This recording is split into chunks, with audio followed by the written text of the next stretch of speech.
What could possibly be more natural than Ayurveda? And in Ayurveda lies the answers to several of our queries surrounding our health in peak summers. Let's take a look at some of the kind of advice that is coming from experts who practice Ayurveda. According to our prakritis, like people who are more high on air element or more on vata types, they need even more hydration than maybe a kapha person who's more high on water and earth element. And then we have pitta people who have more fire element in them. They need the most of hydration in this period. So to put it in simple words, I would just say that you just need some detox herbs, some detox teas that you can simply make in your kitchen on a regular basis.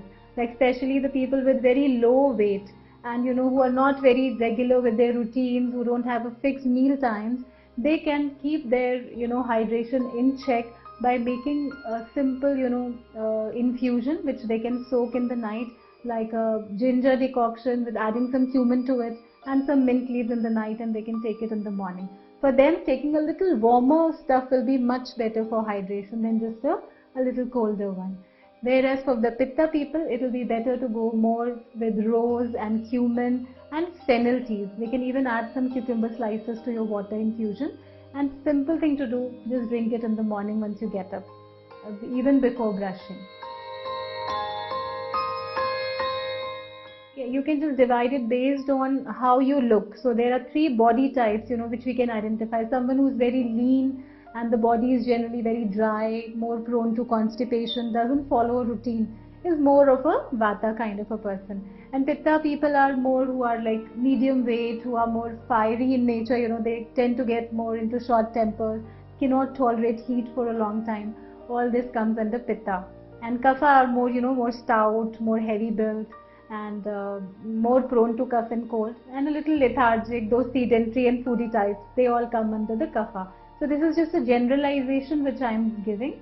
But when you meet an Ayurveda doctor for a Nadi Pariksha, it's a very, very deep and profound diagnosis by which you can not only just know your body type, but also how your behavior is, how your mind pattern is. And it does a lot, because in summers, many people tend to get, more into anxiety. Many people tend to get more into anger, and many people tend to get more into depression. So these kinds, we can even identify through the Nadi Pariksha or the pulse diagnosis.